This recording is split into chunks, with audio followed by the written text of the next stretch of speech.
Sean O'Neill of the National, I was going to say the National Rifle Association, you get that all the time. The National Roads Authority has joined us for the afternoon to answer questions about the National Roads Network. So Sean, thanks very much for coming along this afternoon. Thanks for having me. If you want to drop us some questions, news at TheJournal.ie is the best place to send them. Sean's going to be here for around 20 minutes, half an hour. You can also find us on Twitter at TheJournal_.ie. So as I said, Sean O'Neill of the National Roads Authority here with us this afternoon. Sean, let's talk about some general things first of all. We keep hearing the last couple of weeks, there's reports that crop up every now and again that the M50 is back to Celtic Tiger levels. Can you explain that for us? Sure. The traffic levels on the M50 have increased 10% year on year for the last few years. So we're seeing obviously two elements combined here. One is that the design capacity of the M50 was increased with the upgrade, so therefore more people are using it. But also the economy is improving. So more people are going to work, more people are transporting goods and services to and from the M50, so it's getting an increase in traffic volumes. And this was all kind of predicted, if you will, by a demand management study that was required to be completed post the M50 upgrade. So just to rewind a little bit, the onboard Planola gave the NRA and the surrounding authorities permission to do the M50 upgrade, to build it. But there was a caveat. Once you do, and once you build the M50 upgrade, please do a study telling us how you're going to manage it into the future and have it completed within 3 years of said completion of the M50 upgrade. So we released it approximately a year and a half ago now, and it basically tells us what's happening. Demand has increased, demand capacity has increased, and we need to manage that. So this study is actually called a demand management study, apropos. And basically, how are you going to manage the M50 into the future? Because the metropolitan region of Dublin, the traffic flow in and out of the hub of Dublin and in and out of the port, which is Dublin Port Tunnel as well, that's the main economic driver for our entire country. So we have to make sure the M50, it doesn't turn into our Achilles heel, because if it doesn't work well, it'll affect the economy in the region of billions of euros. Is it fit for purpose at the moment? It is. It's doing fine at the moment, but again, it's within the demand management study. It talks about, the terminology they use is levels of service. So how are you getting from A to B during certain times of the day? And your level of service diminishes, for example, on a Friday evening, when everyone's evacuating Dublin and heading home or heading to the countryside. Levels of service between certain junctions is diminishing. And people see it every evening, people see it every night when they're driving home. They know that it takes a bit longer if you go between, let's say 5 o'clock and half 6, the traffic levels are going to be a lot higher, and it's going to take you longer to get through the traffic, congestion points, etc. So those levels of service are starting to happen more and more at different junctions. So it really is a matter of how we're going to manage it into the future. But right now, it's okay. But certain junctions, it's not as great as it's not as good as we'd like it to be. And there's a couple of things that have been proposed by yourselves and by some other people that can maybe address this. One of them being lower rush hour speed limits on the M50. Is that something that we can see happening? Well, as part of the demand management study, now I would ask a lot of your readers to go to just look up M50 demand management study. It was done. It's there for all of us to consume and read and understand. But basically, there's different methods that you can use to manage demand, and one of them is variable speed limits. Again, during certain times of the day, you could have, i.e. rush hour periods, you could ask everyone to slow down to a certain rate of speed between junctions, for example. And if everybody behaves accordingly, which you will if somebody in front of you is going 80 kilometers per hour, you'll slow down to 80 kilometers per hour. And we all move consistently. What that'll do is that'll stop the accordion effect. And what the accordion effect is in any metropolitan highway system is as people fly down and someone passes somebody out and all of a sudden they slam on their brakes because there's somebody in front of them slowing down, that actual person slamming on their brakes will affect traffic half a kilometer back. And everybody starts to slow down. And then you have, again, a decrease in the level of service, and the service on the motorway itself goes down. So if you can get everyone to go at the same speed around the same time during the day, you get everyone through the system, because it really is a circulatory system. That's all it is. And you can't make the M50 a double-decker. We can't make it any wider. So we need to figure out how we're going to manage the demand on it. Okay, another possible way of doing that, multiple point tolling. That's something that came up. Maybe it was in this report as well. That's correct. It's a little bit politically contentious. We've had ministers maybe distancing themselves from it. Yes. Explain how it would work first of all before we talk about any of the politics. Well, again, this demand management study talks about how you're going to manage the infrastructure into the future. And part of that, there's different options. There's the variable variable speed limits, as we've spoken about earlier. There's also tolling, multiple point tolling. And what you're trying to do is change people's behavior, because certain people may not have to take the journey between 4 and 6 in the evening. They may do it beforehand, but if it costs you a bit more, between 4 and 6, for example, you may defer that potential journey time and say, you know what, I'll go at 2 o'clock this afternoon instead of half 4. So you're trying to change people's behavior.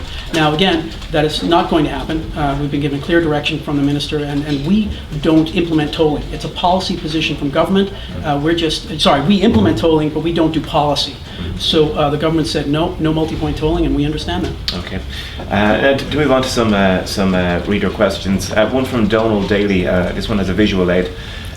What's the story behind this concrete column on the M50 near Blanchardstown? And I'm just going to hold this up to the camera. Sorry, we've done the better graphics. This is the concrete column near Blanchardstown. Is that on the shot, Nikki? Okay. So it's essentially a freestanding column, apparently erected during the M50 upgrade a few years back, and it's just sticking up from the central medium in the middle of the motorway. If you passed it every day, that would probably... You'd wonder what that is. It's not a remnant of the visitors from Easter Island. It isn't. It isn't. It actually was. It's kind of a combination of design approval for the road expansion, and then also the process of building a walkway over the motorway.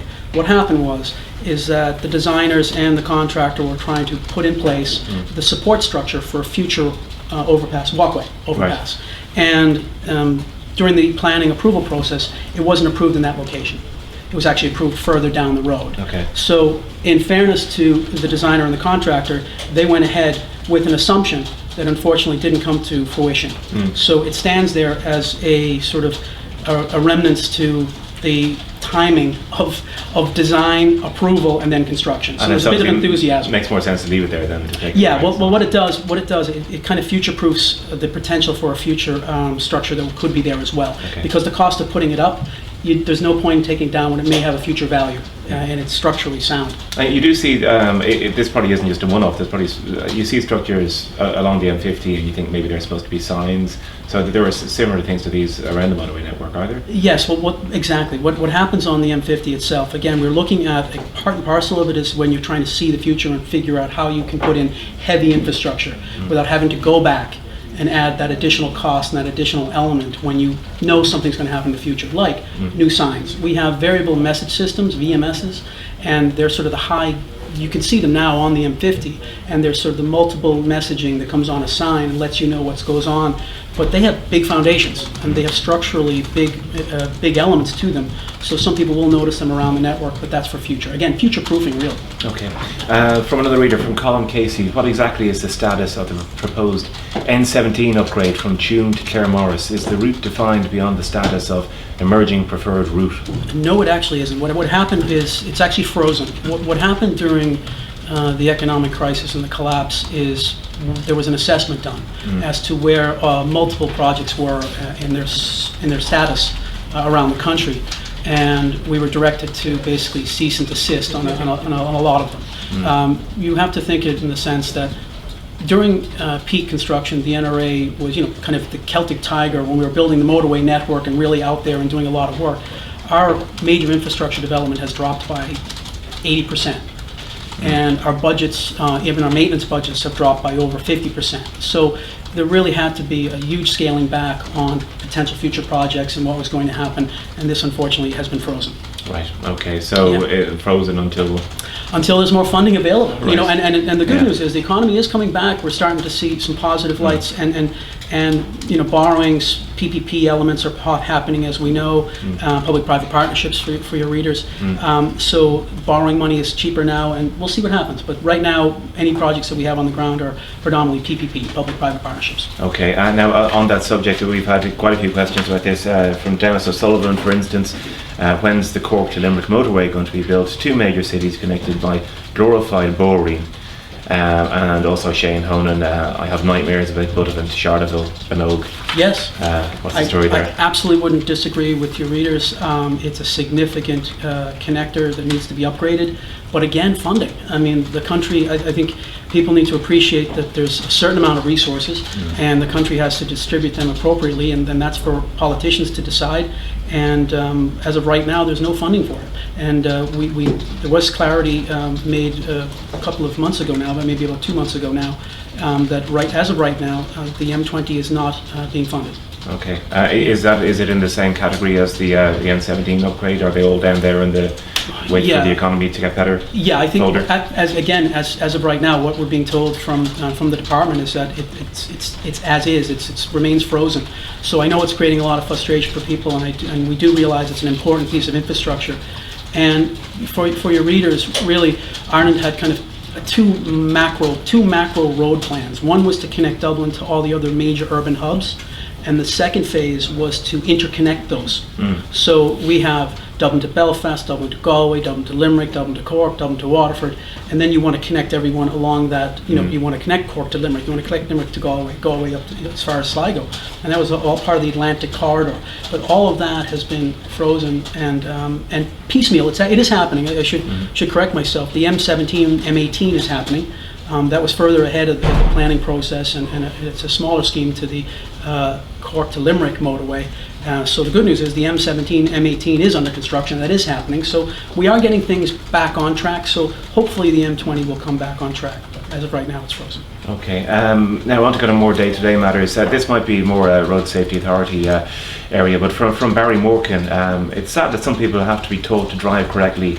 However, I was wondering, are there any plans to educate people on how to use the overtaking lane on a motorway? Indicate, overtake, get back into left lane. People call it the fast lane. Sure, yeah. But it's not the fast lane. No, it's the overtaking lane. I know my friends and colleagues at the Road Safety Authority, this is something they definitely do a fair bit of work on. And a lot of it is knowledge-based. People need to accept and changing their behavior is very important when you can't stay in the overtaking lane. You have to go back into the travel lane. And do I do it? Honestly, at times I do. I maybe later in the evening or nighttime, and there's no one on the road. If I'm, and I may stay in the overtaking lane.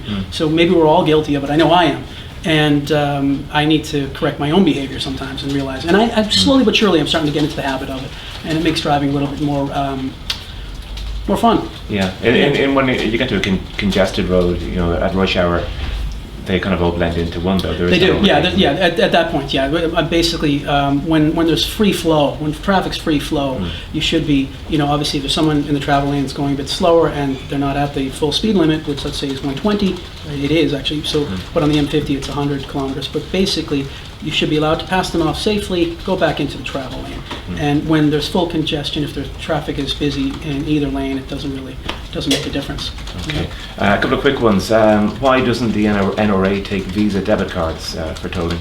It's not the NRA. The individual toll operations are like individual shop owners, and they are well within their rights to decide how they want to seek compensation for the use of their road, because it's under their private operation.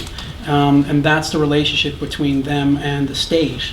So it's. I imagine it's a speed thing, though. If you're coming to exactly. A lot of it has to do with the fact that they want people to just get through their system, and with credit cards it takes more time, and then there's verifications and all that sort of thing.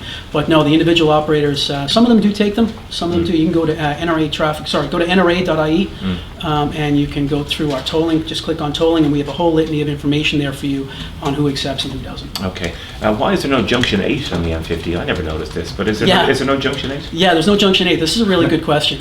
It was funny, I was speaking to Brendan Kennedy, a colleague of mine, because he's a bit of an NRA historian and he oversees a lot of our mapping and planning things.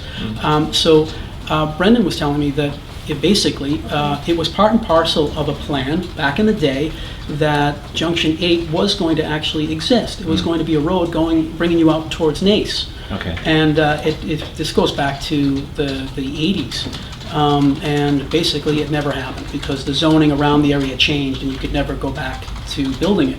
So again, it was future-proofing, much like our monolith that's out on the motorway. That Junction 8 would have been there, but no, that's not going to happen now. So And it's kind of like the Spinal Tap question. Why not just make number 9 number 8 and like make that one louder? Yeah, exactly. Yeah, and primarily because they wanted to put a little different volume level in between both of them, I think, and that's basically what happened. It was obviously there was plans to put it in place, but it never happened. And there's no point in changing the signs now. No, because now the cost and everything, and putting them up, and now everyone knows where they are. Yeah. Yes, and it's a secret. Nobody knows Junction 8 is gone. So that's great. now it's out. A slightly more serious question from Avril McLaughlin. Are there any plans to increase the height on the central medium on the M50? Anytime there's an accident on either side, the other one comes to a standstill due to rubberneckers causing huge delays. And I used to think rubberneckers was such a problem in Ireland, but then you realise it is. You get the back of a tailback and you realise, what is it? Accident over there. Just people looking at it. Yeah. Yeah, it's an international phenomenon, and it's about human behavior. It really is. And I was reading some things on it a few months ago. In Tokyo, for example, or in different major metropolitan highway systems, the emergency crews actually have special cordoned areas that they literally erect and put them up. It's not really, and then what happens is people want to then see around that. You know what I mean? So no matter what you do, people's inquisitive nature is to figure out what's going on, and we all slow down. So I don't really know. I think driver education is going to be a big one on this one. Maybe making people realize it's kind of ghoulish. Yeah. It's a bit unsociable. Let the emergency services do their job, and you're doing yourself no favors, the people behind you no favors, or the people, in the incident that is happening, any favors by trying to eyeball it and see what's going on. There's nothing positive coming out of it, Yeah. Back onto road construction. This is from Sam in the comment section. When will the road from Wexford to Dublin be complete? The layouts are causing quite a bit of trouble around Arklow, the Jack White's area, which anyone will know if they drive up and down regularly. Yeah, Arklow Rathnew is part and parcel of Newlands Cross. It's a single contract, PPP, public-private partnership, Arklow Rathnew and Newlands Cross flyover. I know a lot of people are benefiting from Newlands Cross already. And BAM, the contractor, is doing quite a good job on the Arklow Rathnew section, and that will be open by August. Oh, great. Okay. Yeah, so I think readers will be happy to hear that. Okay. Now, we've had a few quick questions about Newlands Cross. It opened last November, I believe. Yes. Before we get to the problems with it, maybe you can just tell us a bit about it, first of all. Sure. Well, Newlands Cross was one of the last major congestion points on the urban motor network, where really people were, the infamous red cow, we've improved that. We separated the Lewis from the road traffic. We took away traffic lights, so we made the red cow itself total free flow. But then you got up to Newlands Cross, Fonthill and Bellegarde interchange, and you were basically stopped there. With the flyover being built, you're going up and over Bellegarde and Fonthill, and you're continuing on your journey either out towards Naas or back in towards Dublin and onto the M50. So it really has been a huge success. People's reactions to it have been very positive, actually much more than I even anticipated, and it's made a big difference, especially in people's daily commutes. But it's still there's still work that needs to be done. The contractor's telling us, I checked with my colleague Kieran Kelly this morning, and the contractor's telling us that they'll be substantially complete by the end of March. So the intersection of Fonthill and Bellegarde at the main line, underneath the flyover that we're all benefiting from, there's still some work being done there. Okay, because one of the points being made by a reader, sorry, let me just name check this person, David Connolly. Since the flyover opened on the N7, southbound traffic in the morning time has become unbearable on the M50. Too many cars are trying to merge, and it's already heavy there at the moment. I suppose that's coming from the main, the local access basically onto. Right. Yeah, they're just trying to get in with the main flow of traffic. Yeah, again, that's a congestion point on an urban link. Yeah, and it's the way it is. It's the volume of traffic. But in terms of the actual flyover itself and that junction, there is it's not just done and dusted. There is more. Correct. Work yes, there is more work to be done. Yeah. You're going to have a greater distance to merge, so that should help with the flow a bit. But it's still a merging point. We can't take away from that. But the main point is that once people get that merging point, they're on it. There's a disbursement of traffic at the Red Cow now that's much better than it was before, so hopefully that'll improve for them. Okay, another quick one. This is about junctions 22 and 23 on the M7 for Roscrea and Moneygall. Yes. Why are they so badly designed? That's Joe Carey wants to know. Are there any plans to improve the layout of these potential death traps, he says? Well, Joe, that's obviously very accusatory language, and I think that it's misplaced. The design elements within interchanges have to do with the volumes of traffic that they hold. So what that means is you don't design a 4-leaf clover interchange for a small amount of cars. So these are a tighter radius interchange. It's different to some of the bigger interchanges you see on the network, so absolutely it is different, but it's well within the design criteria. Again, it has to do with volumes of traffic. There's nothing, people need to slow down. If they, a lot of people are hitting interchanges at a high rate of speed, whether they be the big 4-leaf, sort of interchanges, or they be the single turnoffs, as if this one is. Even the red cow, you drop to 30 kilometers an hour, and it can be quite tight. Yeah, it can be very tight. Okay. Some questions coming in from readers as we speak. By the way, Sean O'Neill with the National Roads Authority here for a couple more minutes. These are, I'm just reading these for the first time. Too many roads in Ireland have potholes, faded markings, and no cat's eyes on dark roads. Will these ever be addressed? Now, you're obviously national roads. Yes, that's what I think. Sure, I think people, a question like that, and I know people are frustrated hearing this answer over and over and over again. But funding is limited, and local authorities dealing with local roads and regional roads, and then the National Roads Authority ourselves, our maintenance budget has been cut by over 50%. And again, priorities have to be given elsewhere, and we understand that. But the road user is seeing it. It has having an effect at the local level, and unfortunately, some of these are the end result of that. These are practical implications of budget cuts. Okay. Another question. Again, I'm not sure this is exactly your area, but we'll throw it at you anyway. Sure. Are they going to have consistency in how road speed limits are set? How can a Boreen in West Kerry have a 100-kilometre limit while most of the N11 in Dublin is 60 kilometres per hour? And Drummartin, I think, Link Road has a 50 kilometres per hour limit. Is it setting limits in urban zones to maximise fine revenues? And that's from our comments section. So there was a review of this being flagged by Leo Priker a while back. That's right. Yeah, that's correct. Yeah. It actually comes from speed limits are not part of the NRA's. We're a consultee in that process, but we basically we deal directly. It's the responsibility of the Department of Transport and the local authorities and the Gardaí, and then ourselves as consultees from a design standpoint. And there is to be, talk about uniformity and what can actually happen. It really is an all-encompassing job, because Ireland has in total approximately 100,000, 97,000 kilometers of roads. That's from a Boreen all the way to a major motorway. And the NRA, just to give you perspective, the NRA oversees the national road network, which encompasses motorways, and that's approximately 5,400 kilometers of that. So it's a small piece, but at the same time it carries over approximately 45% of the traffic, of daily traffic. So the national road network is very important, but it's a smaller piece of the whole. And we obviously have design standards, speed limit criteria, certain elements that we oversee, and people know that when you're on a motorway you're at 120, or if you're on the M50 you're 100, because the interchange is so close together and the road is so wide. Now, that's real modern engineering, that's what's going on there. And then in the historical network, whether they be national secondary routes or local and regional roads, you have a variety of engineering problems. And it is within the remit of the local authorities, along with the Department of Transport, to come up with a solution to that. And it's all well and good for us to be giving out about speed limits, but the question is, do you slow down? You need to make your own decision. When you're driving on a Boreen, it may say 80 kilometers, but for God's sake, it's not a target. Yeah, it's not a target, exactly. So I think people need to take a little bit of ownership, and myself included, and slow down. But importantly, they're right. There needs to be some sort of standard that says, look, all these secondary or local regional roads, they need to be down at this level of speed. And that is happening. We haven't gotten the final word on it, but there is some study group that was put together with experts, and there's supposed to be something on it. Okay, great stuff. We'll look out for that. Thanks. Sean, we'll leave it there in a second. Just before I let you go, you were just mentioning earlier that when sometimes you appear in radio stations, now we haven't had any comments or questions like this. Sure. The readers are great. Yes. But people always say, who put this yank in charge of the roads? Yes. I suppose you're not in charge no, of the roads. No, God, no, far from it. Yeah.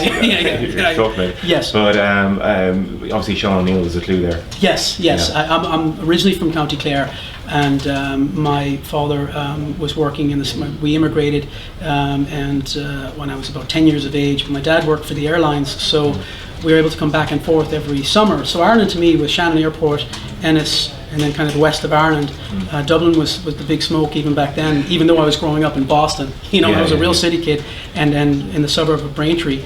But you have a tendency to pick up this accent when you're in a country for coming up in 25 years, you know. Yeah, so, yeah. But I'm thrilled to be back home, and you know, this is just the way Was I there any sound. connections with roads there? I mean, obviously there was the big dig, was the, Oh, the yes. big project happening in Boston Yes. probably when you were younger? Yes, I was actually I was actually the head of communications there. Ah, okay. That's the connection. Right. Yeah. So So yeah, everything I happened worked. this, you'd bring it Yeah, over well, here. I was working from Sorry. approximately 1997 to 2005 at the Big Dig, and there was a litany of challenges every day on an urban project at that scale. It was amazing, but it was great working with great men and women, and I learned a lot. Okay, I'm going to ask Farah one more question Sure. actually before I let you go. This is being typed as we speak by Susan. Motorway lights. Why are there so many motorway lights not working? These haven't just been on the blink a week or two. I drive the M1 every day for 2 years, central Dublin to Balbriggan, and dozens of motorway lights are physically there but not switched on. Yes. Are you trying to save a few quid? Spot on. 3 question marks. Yeah, absolutely. Yeah, they're Oh. trying to save a few quid. That's exactly correct.